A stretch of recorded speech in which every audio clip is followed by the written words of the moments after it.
इतनी कथा सुनकर शौनक जी महाराज जी ने सूत जी से पूछ लिया, परीक्षित का क्या हुआ? अब सूत जी महाराज जी को याद आ गया, बोले हाँ, वो बालक माँ के गर्भ में सुरक्षित था, जन्मते ही बच्चा पलाटी मारकर बैठ गया। अब हुआ ये कि जो बच्चे को लेने जावे गोद में तो बच्चा उसको घूर घूर कर देखे। क्यों?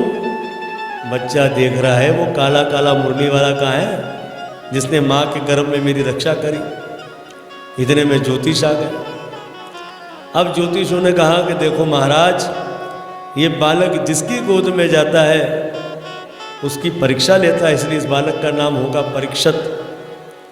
ये बच्चा माँ के पेट में मर गया था और विष्णु ने इसकी रक्षा करी, इसलिए इस बालक का नाम होगा विष्णु रात। अब देखो, एक राजा के अंदर सारे गुण, और जब एक राजा के अंदर सारे गुण पाए जाएंगे तो क्या आ जाएगा? सतयुग आ जाएगा। ये तो हमारे शास्त्रों में वर्णन है। सतयुग, द्वापर युग, कलयुग, ये सब अभी भी है। ये देखो, अब जिस घर के अंदर लड़ाई झगड़ा गाली गलौज आदि चलता रहेगा, मान लो उस घर के अंदर किसका वास है? बोले कलयुग का वास है। और जिस घर के अंदर सदाचार होगा, प्रेम भाव होगा, पूजन होगा, जब तब अच्छे कार्य होंगे, कथाएं होंगी, संतों का आना जाना लगा रहेगा, तो मान लो उस घर के अंदर सतयुग का वास है और वहाँ पर भगवान निवास करते हैं। तो ये सारी चीज़ें आज भी हमको देखने को मिलती है। ये सब इस तरह से ये सारे गुण जिस राजा में होंगे तो मानो कब आज क्या आ जाएगा? सतयुग आ जाएगा। अब ज्योतिष लोग परीक्षित के जन्म की कुंडली को बता रहे हैं। ये राजा इक्ष्वाकु के सम्मान होगा, प्रजापालक। राजा इक्ष्वाकु अपनी प्रजा का बड़ा पालक करते थे।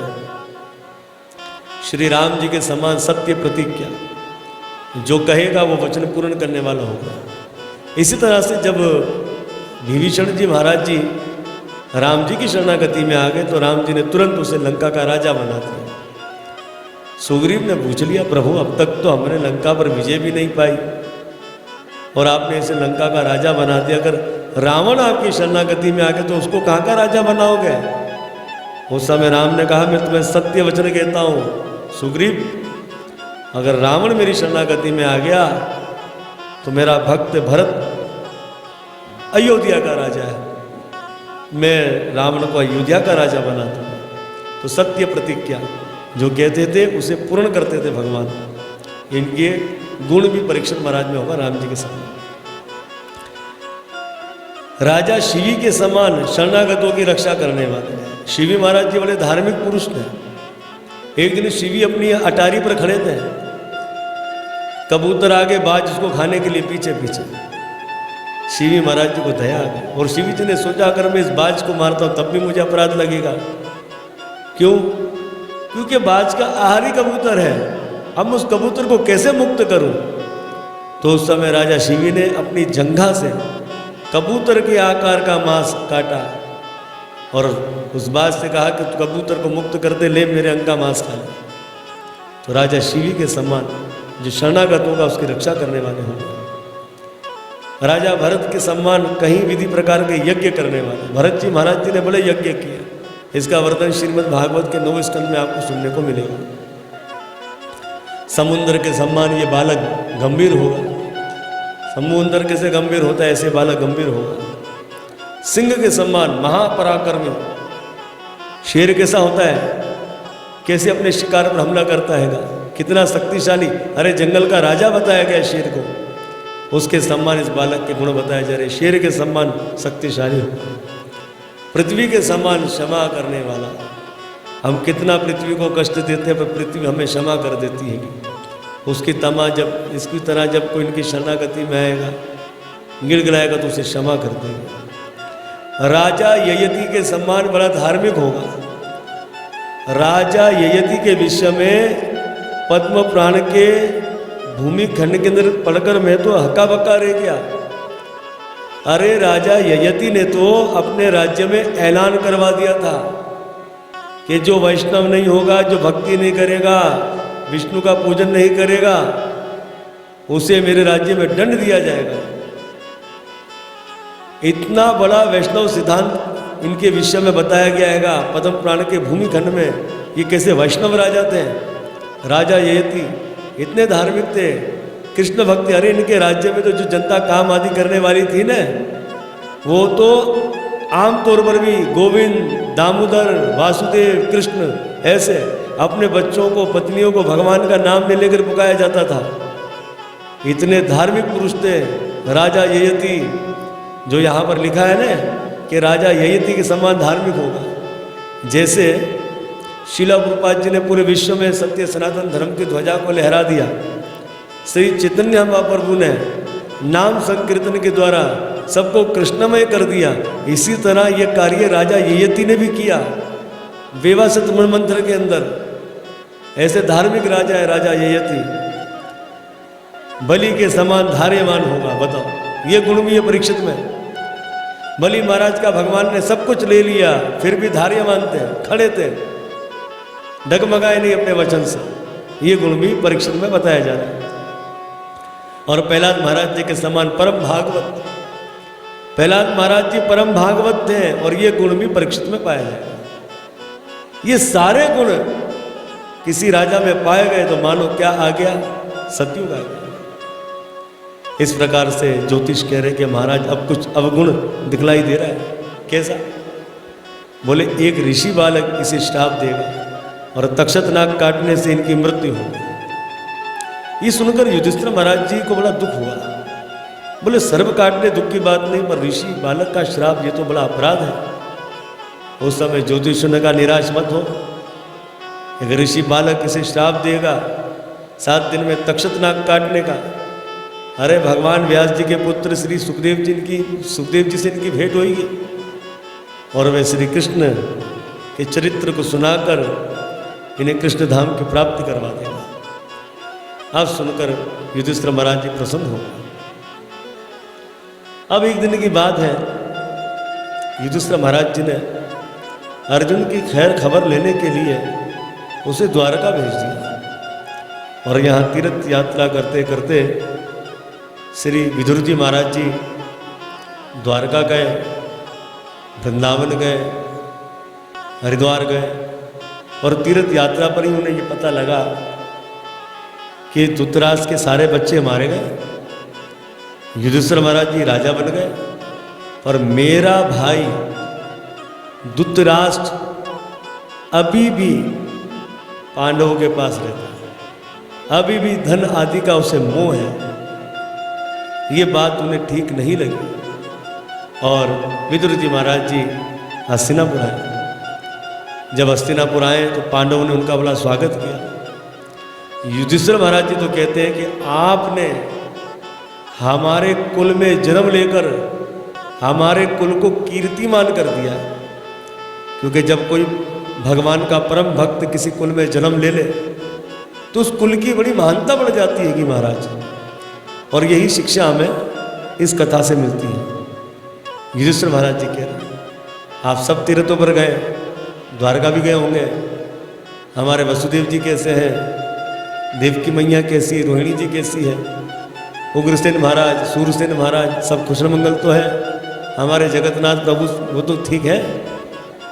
पर विदुर जी महाराज जी ने सब कुछ तो बताया, पर ये नहीं बताया कि श्री कृष्ण इस धरती को छोड़कर अपने धाम को चले गए। क्यों? अगर मैं कहूँगा पांडवों को बड़ा दुख होगा, तो ऐसी बात किसी के सामने नहीं कहनी चाहिए जिससे बड़ा दुख हो, पीड़ा हो।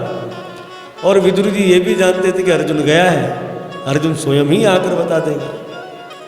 इस तरह से विदुर जी महाराज जी ने सब तीर्थ यात्राओं के विषय में सब कुछ बता दिया, पर यह नहीं बताया कि भगवान श्री कृष्ण अपने धाम गोलोक धाम चले गए। विदुर जी महाराज जी अपने बड़े भाई धृतराष्ट्र के भवन में गए, धृतराष्ट्र के चरणों में प्रणाम किया। धृतराष्ट्र ने सुना विदुर आया तो रोने लगा, उसके गले लगा। विदुर जी ने पांडवों के विषय में पूछ लिया। धृतराष्ट्र ने पांडवों की प्रशंसा के पुल बांध दिया। ये बात विदुर जी को ठीक नहीं लगी। विदुर जी ने कहा मेरे भाई तुम स्वान के सम्मान हो तो क्षमा चाहते हैं, क्योंकि शब्द ऐसा आया, स्वान मतलब कुत्ता। तो यहाँ पर आप सोचो कि लोगों छोटा भाई होकर अपने बड़े भाई को कुत्ता कह रहा है, ये तो गाली दे रहा है, ये तो अपराध है। लेकिन ध्यान देने वाली बात है, ध्यान दें। उन्होंने इस बात को कैसे बता रहे हैं श्वान की तरह, तो वो समझे। देखो क्या कह रहे हैं कि जब श्वान को डांटते हैं, फटकारते हैं तो वो चला जाता है, और जब रोटी का टुकड़ा दिखाते तो धूम धमाकर आ जाता है। इस तरह से फिर तो डांटा, फटकारा, क्या क्या किया। और जबकि धृतराष्ट्र ने खुद ने भी तो पांडवों को कितना बुरा भला कहा था, कितनी मर्तबा मारना चाहा, और आज उनकी तारीफों के पुल बांध दिए। विदुर जी महाराज जी कहते हैं, तुम पांडवों की प्रशंसा कर रहे हो, अरे तुमने तो उनको लक्षा भवन में उनकी माता के संग मारना चाहा, और भीम तुझे रोटी देता है। अरे तुमने तो भीम को मारने के लिए विष दिया था। अरे जिस भीम ने तेरे 100 पुत्रों को मार दिया, तो उसके हाथ से रोटी खाते हो। धिक्कार है। मोह छोड़ो, भगवान का भजन करो। तुम्हारे पुत्र भी गए, तुम्हारा राज्य भी गया, अभी भी तुम्हें मोह है।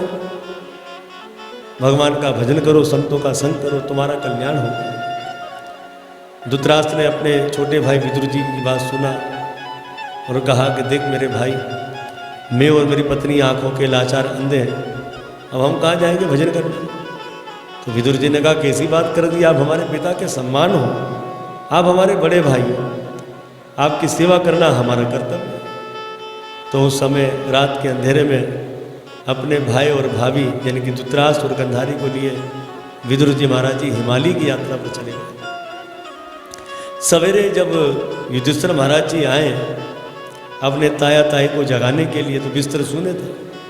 संजय से पूछ लिया, मेरे माता पिता के सम्मान मेरे ताया ताई कहाँ चले गए। संजय ने कहा, कहाँ गए ये हमें पता नहीं है, और आपके काका जी से कुछ बातचीत चल रही थी, हमें लगता उन्हीं के संग चले गए। इतने में तुमरु गंधर्व को लेकर देवऋषि नारद जी भी आ गए। तो युधिष्ठिर महाराज जी ने जब देवऋषि नारद जी का दर्शन किया तो प्रसन्न हो गए कि शोक की घड़ी में आपका दर्शन, ना जाने मेरे माता पिता के सम्मान मेरे ताया ताई कहाँ चले गए। आप त्रिकाल दृष्टि है, भगवान के परम भक्त हैं, आप भ्रमण करते रहते, आप बताइए कहाँ हैं। उस समय देवऋषि नारद जी बताते हैं। देखो देवऋषि नारद जी इस बात को ऐसा बताएंगे जैसे सब कुछ हो गया है, जबकि हुआ नहीं है। अभी तो रात को निकले हैं, अभी तो हिमालय पहुंचेंगे, लेकिन सब बातों को ऐसा बता रहे जैसे सब कुछ हो गया है। क्योंकि देवऋषि नारद जी भगवान के कला अवतार हैं, और देवऋषि नारद जी में गुण है जो भूत भविष्य वर्तमान की बात को जान सकते हैं। मतलब जो आगे होगा उसको देवऋषि नारद जी बता रहे हैं। देवऋषि नारद जी कहते हैं, युधिष्ठिर महाराज अरे मोह छोड़ दो, आज तुम्हारे ताये की आंखें खुल गई। जैसे वो था तो अंधा ही, इसलिए नष्ट दृष्टि नहीं भ्रष्ट दृष्टि कहा। आंखों से अंधा नहीं, मन का भी अंधा था, तो आंखों की लाइट तो नहीं आई उसकी, मन की आंखें आ गई। तो यहाँ पर जो है देवऋषि नारद जी कहते तू शोक मत करो उनके लिए, वो तो आपके काका जी के द्वारा उनको तो ज्ञान का उपदेश प्राप्त हो गया, वो तो हिमालय की यात्रा पर चले गए। अरे उनको तो आपके काका भजन में लगाकर चले गए। लो कैसे चले गए, मतलब ऐसी मति घुमा दी। युधिष्ठिर महाराज जी समझ रहे हाँ सब कुछ हो गया, तो 7 दिन में अपने शरीर का त्याग कर देंगे आपके ताया ताई, और भगवान कृष्ण की कुछ लीला रह गई है, उस लीला को पूरा कर कर भगवान कृष्ण भी अपने धाम को चले जाएंगे। जबकि भगवान कृष्ण अपने धाम को चले गए, ये बात देवऋषि नारद जी ने भी नहीं बताई। इस तरह से एक दिन की बात,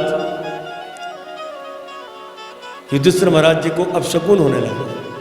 कैसा अपशकुन? उल्लू युधिष्ठिर महाराज जी की ओर देख देख कर रोने लगे, और कब दिन में आवाज कर रहे हैं। युधिष्ठिर महाराज जी का मन कांप रहा है, घड़ी घड़ी उनकी धड़कन तेज हो रही है। कुत्ते भेड़िए भी दिन में युधिष्ठिर महाराज जी की तरफ मुख कर